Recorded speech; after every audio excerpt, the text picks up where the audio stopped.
If Moses had not looked that day, maybe deliverance would have come to somebody else. God kept calling him. God kept calling him. Maybe if Moses refused to recognize the fire, maybe God would have had to raise somebody else. All Moses could see till that day was himself. I messed up big time. I had a life in Egypt. I was the prince of Egypt. The army was at my beck and call. The entire nation was at my beck and call. But I killed a man and I messed up my life. My mother told me that God had a plan for my life. But it's 80 years and my life is over. A lot of times you and I look at ourselves, look at our failures, and we close the book. We are waiting for God to close the book. We have closed the book for our lives. This is it. I have messed up too much. I have missed too many opportunities. We write the verdict about ourselves. The only reason is because we are keeping on looking at ourselves. We just look at ourselves and looked at missed opportunities and missed moments and missed blessings and all the screw-ups in our life, and the things we did wrong and the things we did not do, and we say, this is it. Moses did that for 40 years in the desert.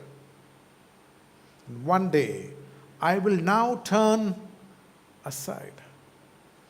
And when God saw he turned aside, God called him. If you and I will just stop looking at ourselves and look to God, he will still see us turn and call us from the fire.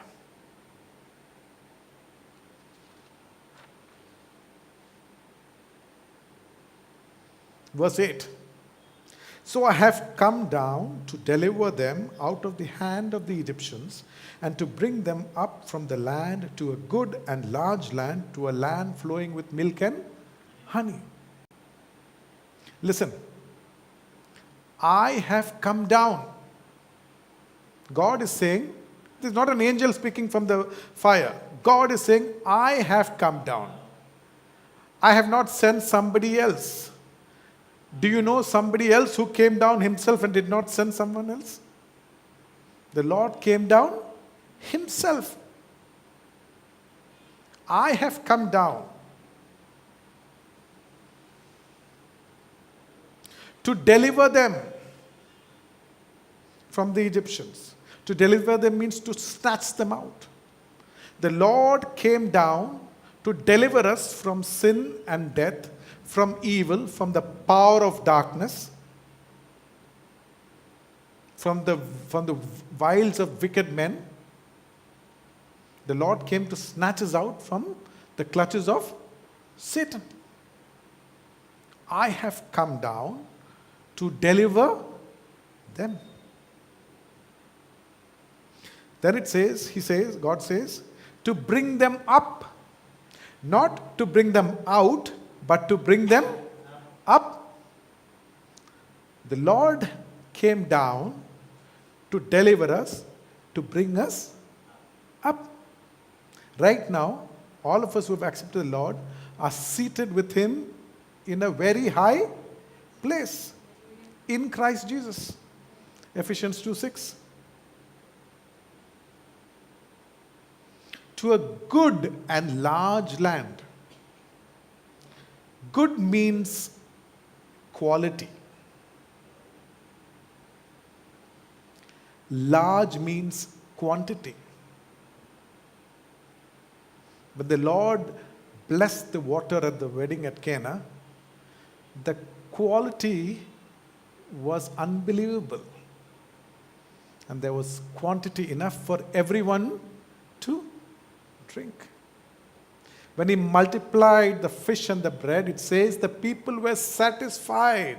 The quality was the very best. And there was enough left over. There was enough quantity. I will bring you out into a good and large land. To a land overflowing with milk and honey. Milk comes from cows. But cows also give dung.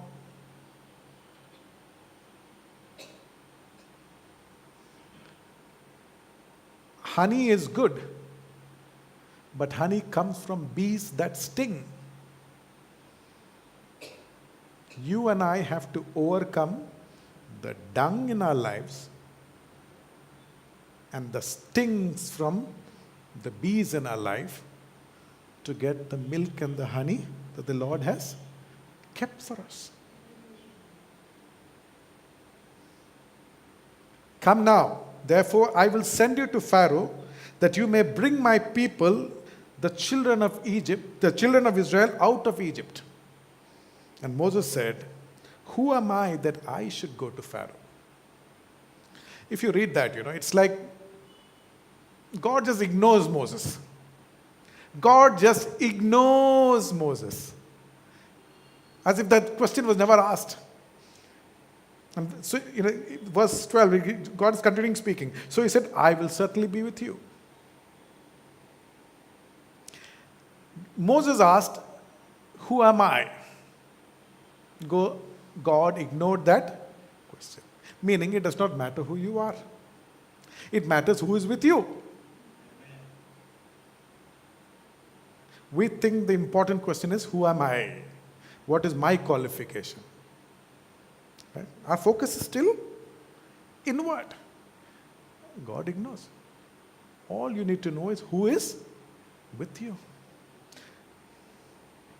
Didn't the God tell you and me that He will never leave us nor forsake us? And yet we are guilty of looking at ourselves and say, who am I?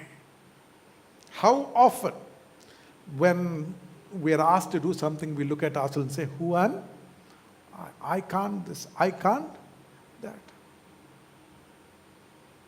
Or we look at somebody else and say, how can he or how can she? Forgetting that it is not we or they, it is who is with us and who is with them. In this discussion between God and Moses, Moses eventually gets it. That it is all about God.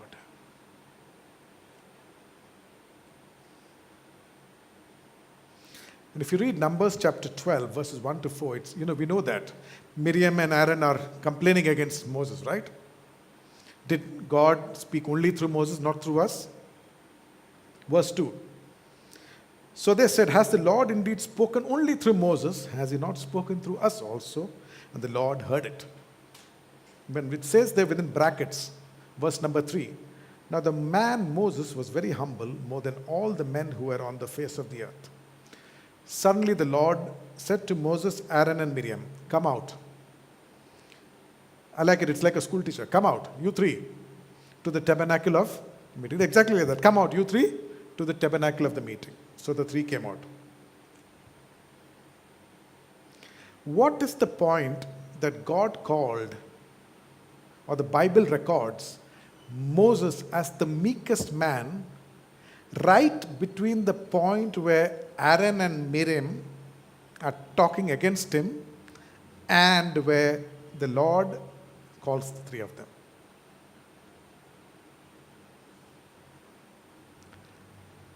You understand?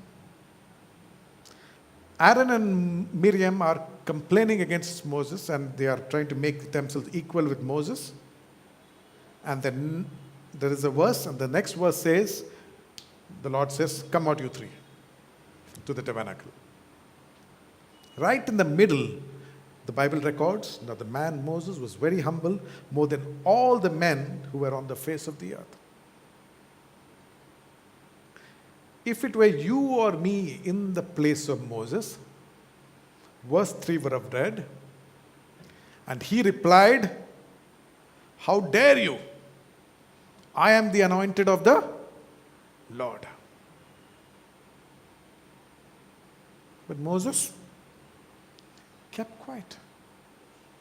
He's a man who stood with the naked feet and a naked heart before God, who saw the fire of God. And everything of Moses has been burnt. Now it is only the person who is with him. So when they said, who is Moses? Moses said, who am I? It's God. He kept quiet. Meekness means leaving your defense to God. Leaving your defense to God. Keeping quiet. We don't have to defend ourselves all the time. It comes naturally, instinctively. But we don't have to defend ourselves before others. We don't have to say how anointed we are. We don't have to say how good we are. We don't have to say how innocent we are. Let the Lord defend us.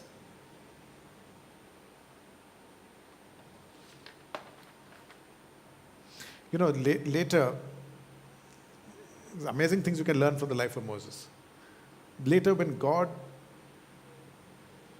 is so angry with the people, he tells Moses, I'm going to destroy everyone. I'm going to wipe out these people, and I will keep my promise through you. I will make you a great nation. Moses, you, your wife, your children, I am going to bless you, and I'm going to make you a great nation. Meaning that the promise which I made to Abraham, I will just fulfill it only through you and your family. You and your sons, you and your daughters. I will wipe out the rest of the Israelites. You should see Moses. Moses is crying before God. Lord, forgive them. If you want, blot out my name from your book, but save them. That is meek man. The Apostle Paul also said, right? I wish myself accursed for the sake of my brethren. It's okay if I am accursed, if I go to hell, but just save my brethren. Meek. Meek. There are many examples of meekness in the Bible. God blessed Abraham. And the only reason Lot got anything was because he was moving around with Abraham. But when the fight came, Abraham said, you choose. If you go right, I'll go left. If you go left, I'll go right. You choose. Meekness. Because Abraham knew that the blessing is not the land. The blessing is who is with him. The blessing is not what you see. The blessing is who is with you. Joseph, in 1 second, could have had all the heads of his brothers served on a platter if he wanted. In one shot, chop all the heads, and I want it on my table. But Joseph saw that it was God prodding him into the wilderness, into the well, into Potiphar's palace, back into the prison. Then again, he realized this is the one who is with me, who's doing all these moves. The other people are just pawns. And he said, if you meant it for evil, but God meant it for good.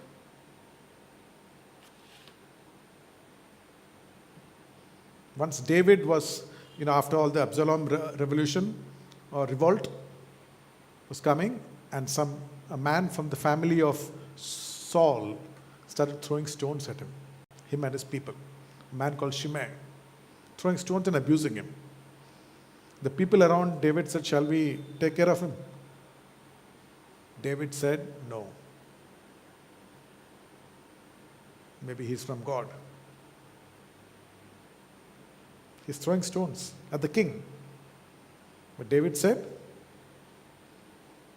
let it be from God. Maybe it's from God. Read that from 2 Samuel chapter 16.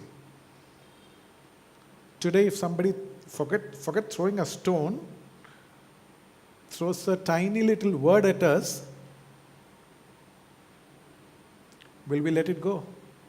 One, forget the stone. Forget anything that will cause grievous injury. A tiny stone, if anyone throws at us, how will we react? But David said, maybe it's from God. Let him do it. His defense is from the Lord.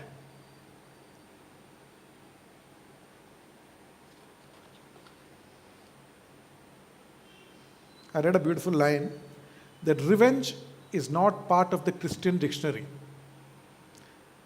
Revenge is from Babylon. Revenge is not part of the Christian dictionary. Meekness does not mean we are gullible, that whatever people say we will believe. No. Meekness does not mean that whatever people say we will take it lying down also.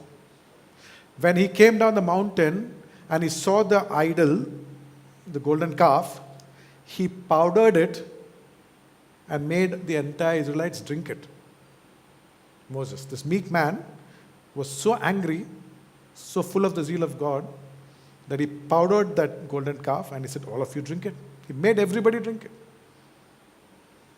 Then he asked for the sword and got 3,000 people to be killed. Meek man. Meek man. You know why that is meek? Because what is the Lord wanting me to do now? Make them drink. What is the Lord wanting me to do now? Get the people who are on the Lord's side, stand and let them kill their brethren. 3,000 people. Aaron and Miriam are complaining. What does the Lord want me to do? Keep quiet. Keep quiet. The meek is led by the Spirit of God.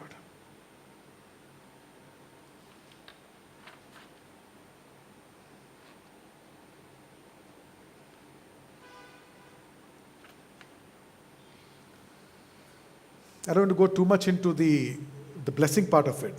Okay, we shall inherit the earth. It could, that could mean blessings on the earth for sure. Right? It could mean blessings on the earth for sure. It also mean blessing in the new kingdom.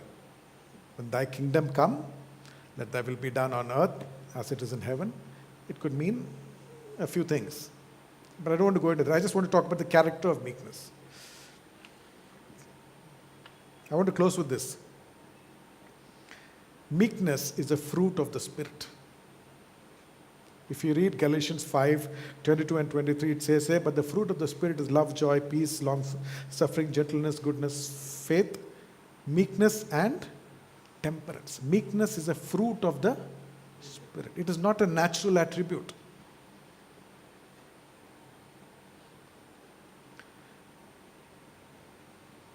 And whatever is of the Spirit, the flesh will oppose it. The flesh and the Spirit are always in opposition. The Spirit says meek. The flesh says get even. The Spirit says meek. The flesh says revenge. The Spirit says meek. The flesh says don't keep quiet.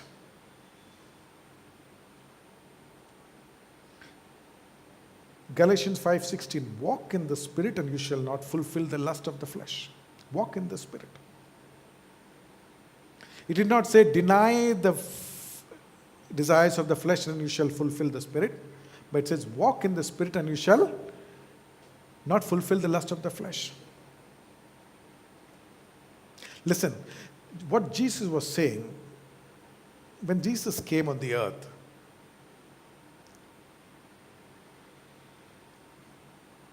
it says in Zechariah chapter 9, verse 9, rejoice greatly, O daughter of Zion. Shout, O daughter of Jerusalem.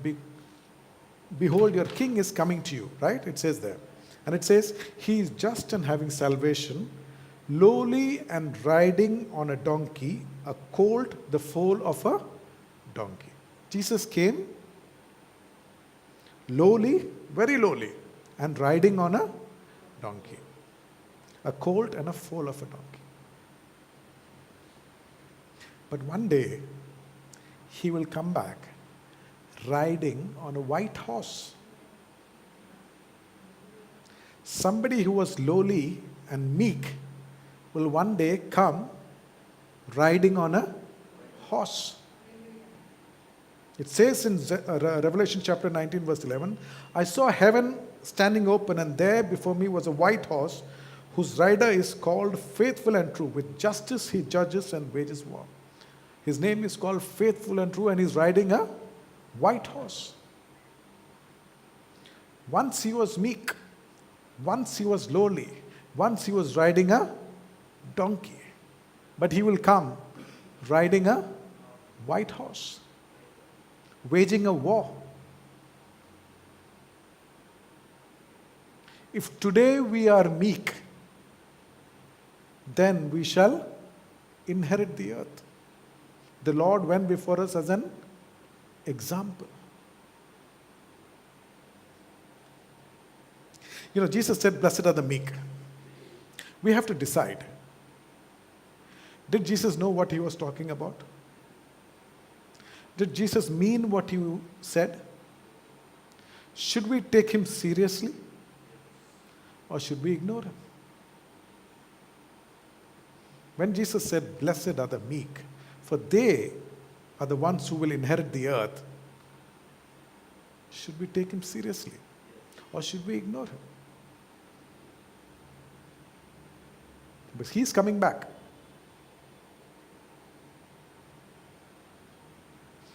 I began with this example of a horse being broken, right? Today I was doing some research on how do they break a horse? You know, it's a very slow process. It's a very slow process. You cannot break a horse like that. At first, the new owner will just walk along, will just touch the horse for some time, just so that the horse gets familiar. Maybe a few days and weeks will go with just touching the horse, letting him get comfortable with the person. And then he'll slowly start, giving one command and see what happens. It's a very slow, sometimes it can take more than 1 or 2 years for a person to break a horse. Depends. You and I will not become meek today. But we have to be more broken today than we were yesterday.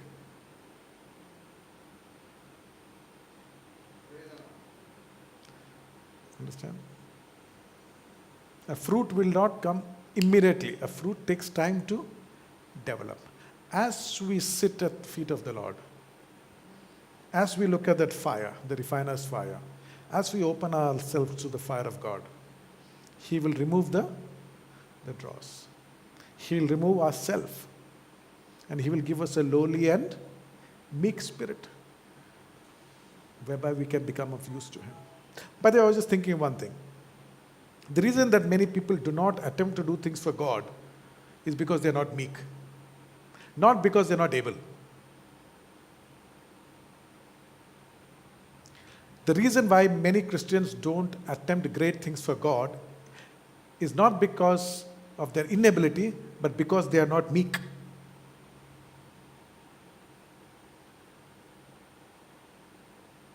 You understand?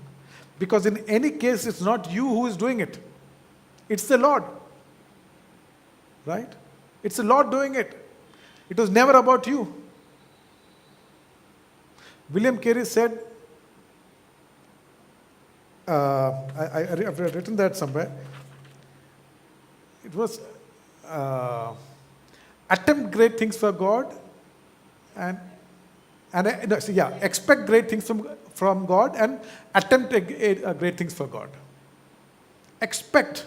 The one who is next to you is mighty. Right?